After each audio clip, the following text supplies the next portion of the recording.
Assalamualaikum warahmatullahi wabarakatuh. Waalaikumsalam warahmatullahi wabarakatuh. Bismillahirrahmanirrahim.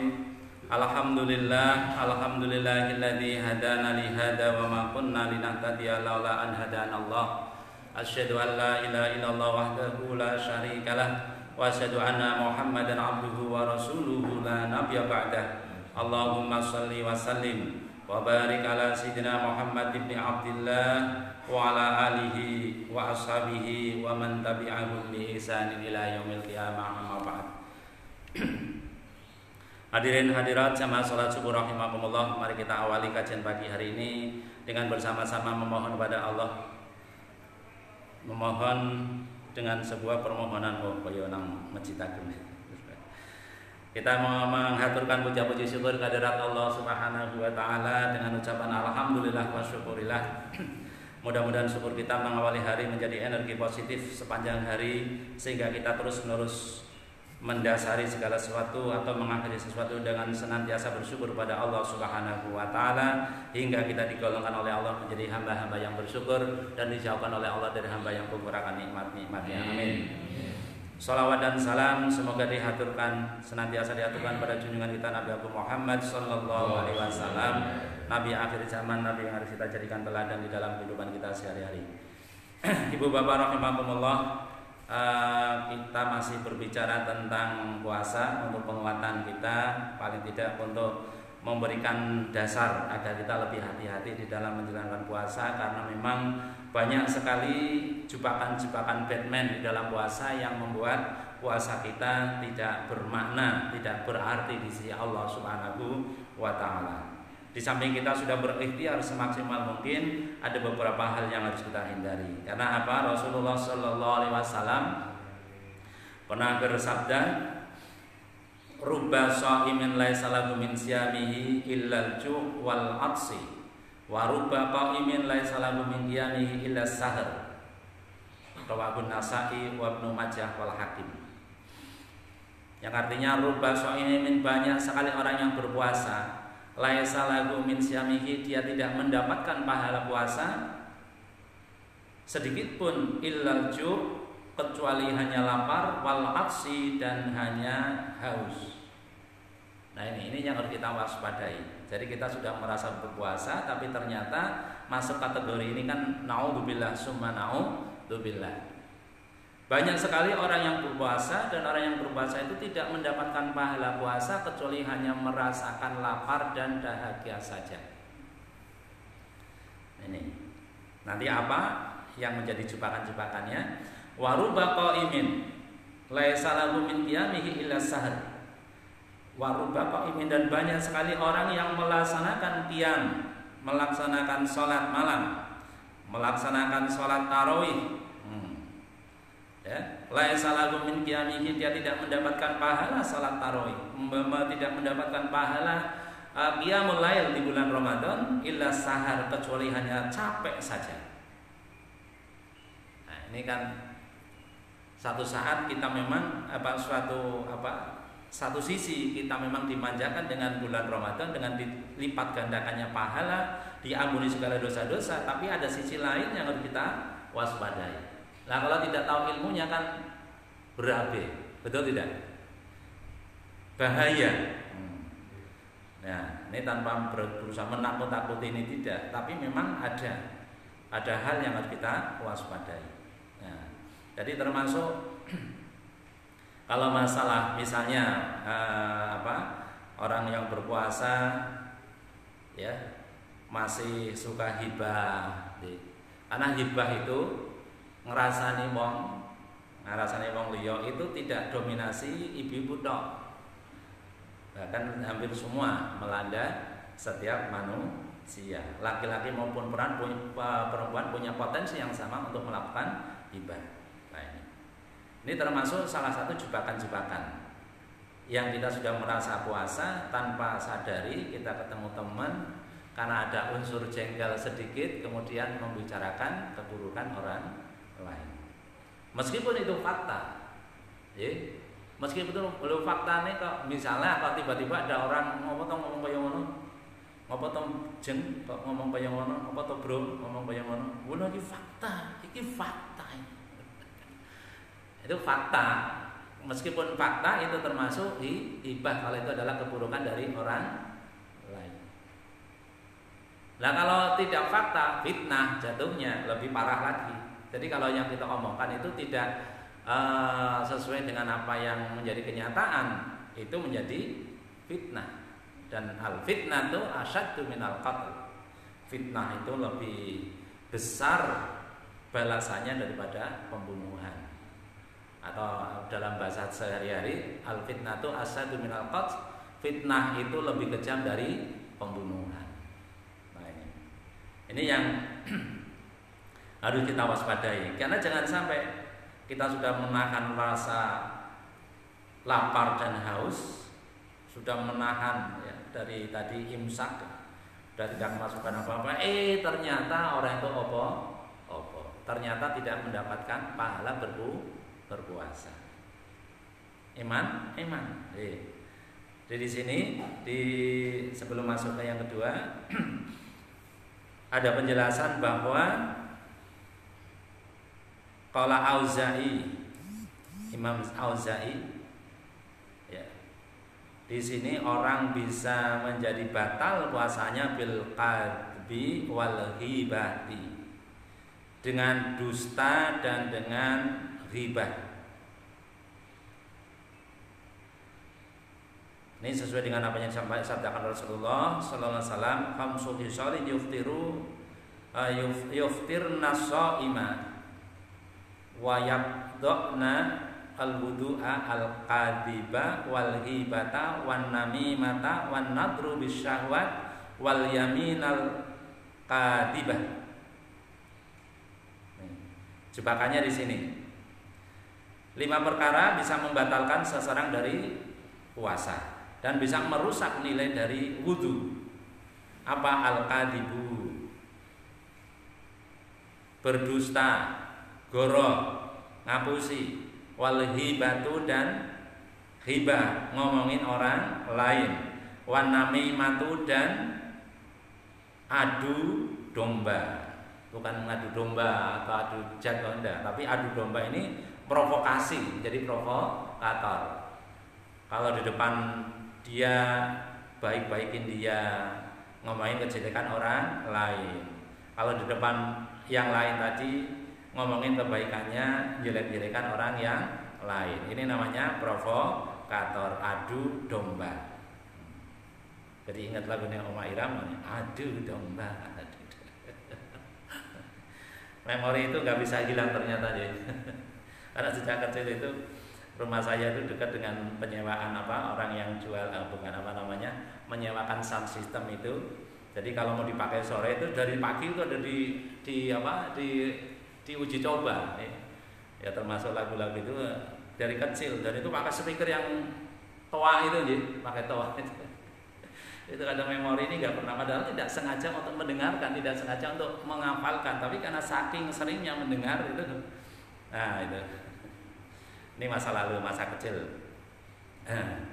Wan namimah, adu domba. Wan nadru bisyahwat, melihat dengan syahwat. Kalau melihat tidak dengan syahwat, ya tidak membatalkan. Misalnya suami istri melihat tidak dengan syahwat, bahkan mencium dengan tidak syahwat, mencium bentuk kasih sayang, itu juga tidak membatalkan. Wal yaminul kadhibah, dan bersumpah palsu. Jadi sumpah palsu ini biasanya kalau di bulan Ramadan seperti ini kok masuk di ranah hukum, kemudian masuk pengadilan. Nah kalau melakukan sumpah palsu otomatis membatalkan puasa. Nah ini jebakan-jebakannya yang harus kita waspadai. Apa tadi ada berapa? Dusta,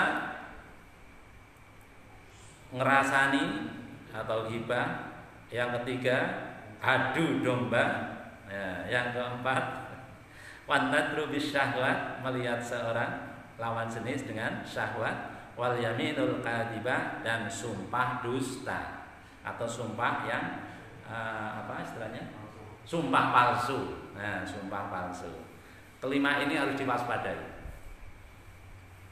5 nih, harus diwaspadai. 5 ini. Dusta, ngerasani, adu domba, melihat dengan syahwat, dan sumpah palsu. Nah, kalau salah satu dilakukan, ini masuk kategori ruba syaimin laisa lahu min siyami illal ju' wal 'atsi. Banyak orang yang berpuasa dia tidak mendapatkan pahala puasa kecuali hanya lapar dan dahaga, lapar dan haus. Nah, ini betul-betul harus diperhatikan. Nah, paham ya? Kelima ini harus diingat-ingat betul. Jangan sampai melakukan kelima ini karena itu merusak puasa. Bahkan mengurangi kesucian wudu. Waruba qaimin laisa lahu min qiyami ila sahur, dan banyak sekali orang yang melakukan qiyamul lail. Jadi sini qiyamul lail ada sholat tarawih, ada sholat tahajud, ada sholat hajat, ada sholat taubat.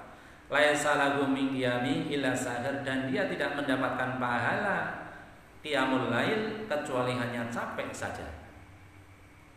Nah, maka hati-hati ini juga, meskipun secara dohir kita misalnya menilai orang misalnya yang sudah beredar di media sosial sholat tarawih itu hanya 6 menit dilakukan padahal 23 rakaat. Bismillahirrahmanirrahim. Alhamdulillahirabbil alamin arrahmanirrahim maliki yaumiddin iyyaka na'budu wa iyyaka nasta'in ihdinas siratal ladzina an'amta 'alaihim ghairil maghdubi 'alaihim. Enggak ada. Saya dapat rekaman, saya dapat video seperti itu. Itu masih kurang cepat. Itu aja udah cepat ya. Udah disaper bikin cepat itu masih kurang cepat. Nah, Allahu Akbar, Allahu Akbar, Allahu Akbar, Allahu Akbar. Nah, kalau tumakninahnya tidak ada, padahal syarat termasuk syarat rukunnya adalah tumakninah, kalau tidak ada, nah ini jangan-jangan hanya mendapatkan sampai saja, sudah melakukan gerakan Allahu Akbar, Allahu Akbar. Nah ini, meskipun ketika ini sampai ke mereka akan punya alasan, alasan pembelaan. Tetapi yang jelas, sholat tidak ada tumakninahnya. Ya, tumaninanya wong kita sholat, Nabi pernah mengingatkan ada orang sholat ketika rukuk itu dilihat Nabi tidak lurus posisi punggung tidak lurus, bahkan ketika i'tidal kemudian langsung ditegur oleh Nabi, Anda belum sholat, kamu belum sholat, ulangi lagi sholatnya. Nah, padahal kalau kita lihat di zaman Nabi dengan zaman sekarang pasti lebih ketat zaman Nabi untuk sholat. Tapi karena memang belum bisa meluruskan urat-urat yang di punggung dengan tumakninah, Allahu Akbar. Kemudian baca Subhana rabbiyal azimi wa bihamdi. Minimal 1 kali boleh. Kesempurnaannya 3 kali. Nah ini. Allahu Akbar, Allahu Akbar, Allahu Akbar. Assalamualaikum, Assalamualaikum. Nah ini. Ini yang harus hati-hati. Bukan hanya sekedar mengejar target selesai, yang penting 23, tapi kemudian mengabaikan syarat dan rukun yang berlaku. Nah, maka kalau saya termasuk yang paling lama, ya biarinlah. Kalaupun saya diganti tidak jadi imam pun ikhlas karena Allah. Misalnya ada yang protes, Pak Nur paling lama kalau jadi imam imam salat tarawih, rampungnya bacanya tengah atau jam 8 kurang seperempat sudah selesai, saya jam 8 lebih 10 itu baru selesai. Kalau seandainya ada makmum yang tidak suka karena lambatnya saya ikhlas untuk tidak dipakai jadi imam. Betul. Ikhlas lillahi ta'ala dengan senang hati. Ya, saya lebih memilih di belakang dari makmum. Karena jadi makmum udah, pokoknya insya Allah diterima sholat saya. Kalau jadi imam beratnya menanggung bacaan atau kurangnya bacaan dari makmum. Nah, al-imamu dominun, seorang imam itu menanggung kekurangan dari apapun yang dilakukan oleh makmum. Kurangnya iktidah, kurangnya lama, kurang benernya kurangnya tumakninah misalnya, kalau dilakukan oleh makmum, maka yang menanggung imam. Wabot jadi imam itu abot. Maka harus betul-betul tahu fikihnya, tahu hukum-hukum dasarnya, sehingga tidak hanya sekedar menunaikan kewajiban saja. Tapi kalau bisa sesempurna mungkin, meskipun tidak mungkin sempurna, tapi berupaya sesempurna mungkin untuk melakukan menyempurnakan sholat yang diamanahkan, karena diamanahkan untuk menjadi seorang imam. Nah, jadi lebih santai, lebih nikmat ketika jadi makmum.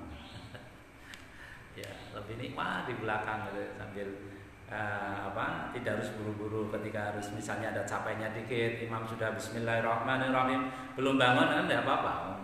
Itu meskipun ya sebaiknya bersamaan takbiratul ihramnya dengan imam. Tetapi kalaupun tidak karena mungkin capek ya sudah. Gitu. Artinya tidak terlalu tidak akan mengurangi pahala salat berjamaah. Jadi paling enak itu jadi makmum, betul. Salatnya pasti diterima. Satu contoh misalnya, seorang imam misalnya tadi malam baru melakukan hubungan suami istri. Tiba-tiba karena mungkin agak keburu-buru bangunnya sudah hadas langsung wudu, tidak mandi. Contoh kasus. Dia tetap jadi imam karena memang lupa.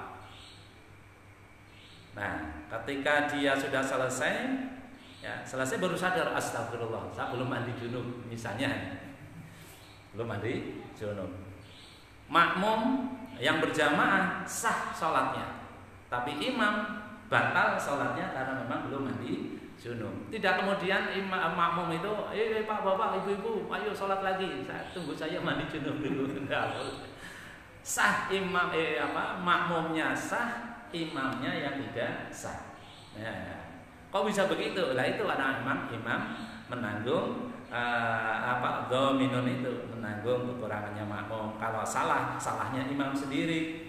Tapi makmum itu tidak pernah salah. Nah, maka bijak-bijaklah menjadi seorang pemimpin, menjadi seorang imam lain. Ini yang kadang saya betul merenung, astagfirullah ya Allah, andikan saya karena mungkin saya sholatnya kelamaan, misalnya di bahasanya ya dipecat dalam tanda kurung, dipecat jadi imam, alhamdulillah. Betul ini saya sampaikan betul lillahi ta'ala, dan saya lebih menikmati. Nah ini ibu bapak rahimakumullah. Karena apa?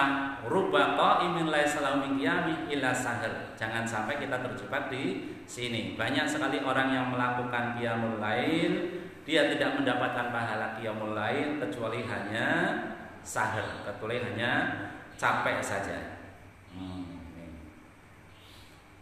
Kemudian selanjutnya malam yada' qaula zur wal amala bihi falaisa lillahi hajatun fi ayyada ta'amahu wasarabahu. Man, siapa saja laki-laki maupun perempuan, lam yada' yang tidak bisa menghentikan qaula zur, perkataan-perkataan dusta, perkataan-perkataan yang tidak ada manfaatnya, perkataan-perkataan lacut, perkataan-perkataan yang lebay. Lebay itu dalam arti cenderung mengundang fitnah atau menimbulkan fitnah dan lain sebagainya. Mengandung unsur provokatif, mengandung kalau yang sekarang hate speech, ujaran kebencian. Barang siapa yang tidak bisa meninggalkan ucapan yang mengandung ujaran kebencian, bahasanya sekarang, atau perbuatan-perbuatan dusta, menyebarkan hoax wal amala bihi, dan melakukannya, falaisa lillahi hajatun, maka Allah tidak memiliki kepentingan baginya fi ayyada'a, untuk sekedar meninggalkan makan, fi ayyada'a ta'amahu, untuk sekedar meninggalkan makan, wa sarabahu, dan minumnya. Artinya kalau kita masih melakukan qaula zur, ucapan-ucapan yang dusta, ucapan-ucapan yang hoax, ucapan-ucapan yang menimbulkan pertengkaran, perselisihan, ya, wal amala bihi, bahkan mengamalkannya, maka Allah sesungguhnya tidak butuh makan dan minummu, Allah tidak butuh engkau meninggalkan makan dan minummu. Artinya apa? Allah tidak butuh puasanya, Allah tidak menerima puasanya. Tadi harus hati-hati, yang senang berbicara, apalagi berbicara yang tidak ada dasarnya. Meskipun ada berbicara dasar karena itu keburukan, maka itu menjadi ghibah. Kalau itu tidak ada fakta menjadi fitnah. Nah, gitu aja. Jadi ada hal yang harus kita ketahui tentang jebakan-jebakan setan atau jebakan-jebakan Batman lah, kalau kita mungkin lebih mudah mengatakan jebakan Batman. Tapi ini sebetulnya jebakan setan, karena setan tidak pernah berhenti meskipun ketika puasa ketika awal Ramadan setan dibelenggu, ya, pintu neraka, pintu surga dibuka selebar-lebarnya, pintu neraka ditutup serapat-rapatnya. Nah, itu memang setannya dibelenggu. Tapi ketika kita memelihara bibit-bibit setan di hati kita, nah ya kita bisa menggoda diri kita sendiri. Bahkan bibit setan yang ada di dalam diri kita bisa menggoda orang lain. Setannya sudah betul-betul dibelenggu. Masa Allah kau berdusta, masa Nabi kau berdusta. Ketika awal Ramadan dibuka pintu-pintu surga, ditutup pintu neraka, dan dibelenggu setan-setan. Tapi sudah kadung, setannya sudah ada di dalam diri kita. Ini yang susah dikontrol. Nah, ketika setan sudah di dalam diri kita, setan aslinya sudah di sana, dia tidak bertanggung jawab. Nah, atau bahkan setan bisa melekeh. Itu Tuhan, ya Tuhan, misalnya. Ya Allah, itu bukan salah saya loh. Ketika ada orang di bulan Ramadan melakukan maksiat, ketika di bulan Ramadan melakukan hal-hal yang tadi disebutkan yang menjadi penyebab batalnya puasa, itu bukan salah saya, karena saya dibelenggu. Bahkan di dalam hadis dibuang fi lujajil bihar, di tengah lautan yang jauh dari jangkauan manusia. Nah ini. Jadi kalau masih ada orang menyebar hoax di bulan puasa, menyebar kebencian di bulan puasa, ya, itu bukan ulah setan. Jadi setan sudah meninggalkan jebakan, setannya sudah dibuang di sana, tapi jebakannya masih ada di dalam diri kita masing-masing. Nah ini maka kita harus memerangi. Maka sebagai terakhir, laisa siyam minal akli wasurbi, innama siyamu minal lahwi warrafasi. Bukan sekedar puasa, laisa siyam, orang termasuk puasa min akli wasurbi, dari mencegah makan dan minum. Innama siyamu, sesungguhnya atau sebenar-benarnya puasa adalah minal lahwi warrafasi, mencegah dari perbuatan atau melakukan sesuatu yang tidak memiliki nilai, tidak memiliki manfaat, warrafasi, dan perbuatan yang kotor atau keji.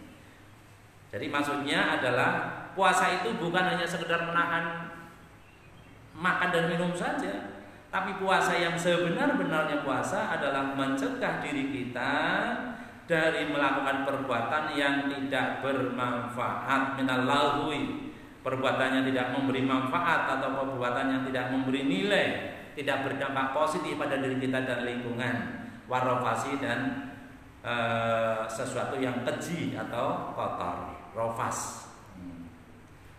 Jadi bukan hanya sekedar kita, nah itu puasanya anak kecil, puasanya anak kecil karena dia tidak berpikir, yang penting begitu imsak dia sudah tidak makan sampai sore, dia tidak melakukan banyak hal karena memang anak-anak.